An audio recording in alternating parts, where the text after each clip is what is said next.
জয় শ্রীকৃষ্ণ বন্ধুরা, সাত্ত্বিক জ্ঞান উইথ কৃষ্ণা চ্যানেলে আপনাদের সকলকে স্বাগত। আজ শ্রীমদ্ ভগবদ্গীতার প্রথম অধ্যায়ের ৩য় শ্লোক থেকে ৫টি শিক্ষামূলক বিষয় আলোচনা করব। ১. শ্লোকের বাংলা অর্থ। ২. গুরু দ্রোণকে আচার্য সম্বোধন করে দুর্যোধন কি বলতে চেয়েছেন। ৩. ধৃষ্টদ্যুম্ন কে ছিলেন। ৪. দুর্যোধন কেন গুরু দ্রোণাচার্যকে দ্রুপদ পুত্র রচিত বুহে দণ্ডায়মান সৈন্যদের দেখতে বললেন। ৫. যুদ্ধে কৌরব সেনার থেকে পাণ্ডব সেনার সংখ্যা কম হওয়া সত্ত্বেও দুর্যোধন কেন পাণ্ডবদের বিশাল সৈন্য সংখ্যা বলেছেন। তাহলে চলুন এই বিষয়গুলি সংক্ষিপ্তভাবে আলোচনা করা যাক। পশ্যৈতাং পাণ্ডুপুত্রাণাম আচার্য মহতিং চমুম বৌরাং দ্রুপদপুত্রেণ তব শিষ্যেন ধীমতা। অর্থাৎ দ্রোণাচার্যের কাছে গিয়ে দুর্যোধন বললেন, হে আচার্যদেব, আপনার ধীমান শিষ্য দ্রুপদপুত্র ধৃষ্টদ্যুম্ন কর্তৃক রচিত বুহে অবস্থিত এই বিশাল সৈন্যবাহিনীকে লক্ষ্য করুন। বন্ধুরা, যখন আমরা শত্রু ও সমস্যাকে দেখি তখন সেটি আমাদের কাছে ভীষণ বড় ও বিকট আকৃতির দেখায়, আর মনের মধ্যে ভয় দেখা দেয় যে আমরা যদি কিছু না কিছু করে রচিত বুহে ঢুকেও যাই তাহলে আমরা কি তার থেকে বেরিয়ে আসতে পারবো, আমরা কি জিততে পারবো। ঠিক এই রকম সমস্যায় দুর্যোধনও ছিলেন। গুরু দ্রোণকে আচার্য সম্বোধন করে দুর্যোধন কি বলতে চেয়েছেন।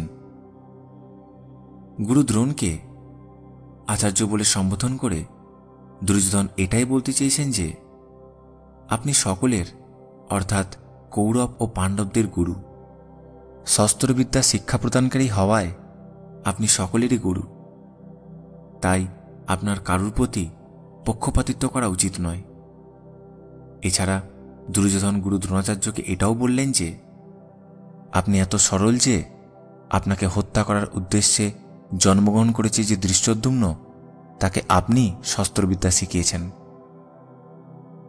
অপরপক্ষে আপনার শিষ্য ধৃষ্টদ্যুম্ন এতই চতুর যে সে আপনাকে হত্যা করার জন্যই আপনার কাছে শস্ত্রবিদ্যা শিক্ষা গ্রহণ করেছে।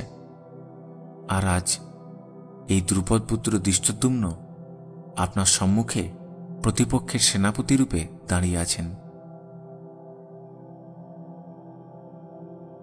ধৃষ্টদ্যুম্ন কে ছিলেন। ধৃষ্টদ্যুম্ন ছিলেন পাঞ্চাল রাজা দ্রুপদের পুত্র, যিনি তাঁর পিতার অপমানের প্রতিশোধ নেওয়ার জন্য এবং গুরু দ্রোণাচার্যকে বধ করার উদ্দেশ্যে জাজ এবং উপজাজ নামক ব্রাহ্মণদের যজ্ঞের দ্বারা জন্মগ্রহণ করেছিলেন।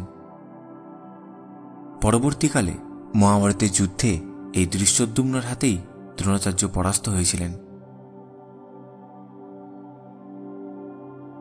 দুর্যোধন কেন গুরু দ্রোণাচার্যকে দ্রুপদ পুত্র রচিত বুহে দণ্ডায়মান সৈন্যদের দেখতে বললেন। দুর্যোধন গুরু দ্রোণাচার্যকে দ্রুপদ পুত্র রচিত বুহে দণ্ডায়মান এই বিশাল সৈন্যসমূহকে দেখতে বললেন, কারণ যে পাণ্ডবগণ অতি স্নেহভাজন সে পাণ্ডবগণ আপনার বিপক্ষে বিশেষভাবে আপনারই হত্যাকাঙ্ক্ষী দ্রুপদ পুত্রকে সেনাপতি নির্বাচন করে ব্যূহ রচনা করার অধিকার দিয়েছেন। যদি পাণ্ডবগণ আপনাকে শ্রদ্ধা করত তাহলে যে ব্যক্তি আপনাকে বধ করার জন্য উৎসুক তাকে তাদের সেনাদলে সেনাপতি হিসাবে নির্বাচন করত না, এতটা অধিকার তাকে দিত না। কিন্তু সবকিছু জেনেও পাণ্ডবরা ধৃষ্টদ্যুম্নকেই সেনাপতি পদে বসিয়েছেন। যুদ্ধে কৌরব সেনার থেকে পাণ্ডব সেনার সংখ্যা কম হওয়া সত্ত্বেও দুর্যোধন কেন পাণ্ডবদের বিশাল সৈন্য সংখ্যা বলেছেন। কৌরব সেনার থেকে পাণ্ডব সেনার সংখ্যা কম ছিল, অর্থাৎ কৌরব সৈন্য ছিল 11 অক্ষৌণী এবং পাণ্ডবদের সৈন্য ছিল মাত্র 7 অক্ষৌণী। তা সত্ত্বেও দুর্যোধন পাণ্ডবদের বিশাল সৈন্য সংখ্যা বলেছেন। তার দুটি কারণ হল,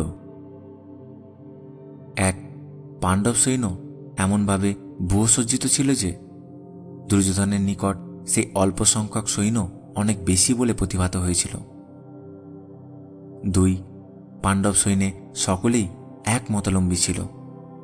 এই ঐক্য থাকায় পাণ্ডবদের অল্প সংখ্যক সৈন্য শক্তি ও উৎসাহে অনেক বেশি বলে মনে হতো। এই জন্যই পাণ্ডব সৈন্যদের দেখিয়ে দুর্যোধন দ্রোণাচার্যকে জানাতে চেয়েছেন যে যুদ্ধের সময় পাণ্ডব সেনা সংখ্যায় অল্প দেখে তিনি যেন এদের কম না মনে করেন, বরং বিশেষ শক্তি ও সাবধানতা সহকারে যেন তিনি যুদ্ধ করেন। পাণ্ডবদের যিনি সেনাপতি তিনিও দ্রোণাচার্যেরই শিষ্য, কাজেই তাকে হারানো তার পক্ষে খুব বেশি কিছু নয়। এছাড়া পাণ্ডব সৈন্য যুদ্ধার্থে প্রস্তুত, সুতরাং আমরা এই সেনাদের হারিয়ে কিভাবে বিজয়ী হতে পারি সেই বিষয়ে আপনার অতি শীঘ্র সিদ্ধান্ত গ্রহণ করা উচিত। বন্ধুরা, আশা করি শ্রীমদ্ ভগবদ্গীতার প্রথম অধ্যায় 3 শ্লোক থেকে পাওয়া 5টি শিক্ষামূলক বিষয় সম্পর্কে আপনাদের সঠিক তথ্য প্রদান করতে পেরেছি।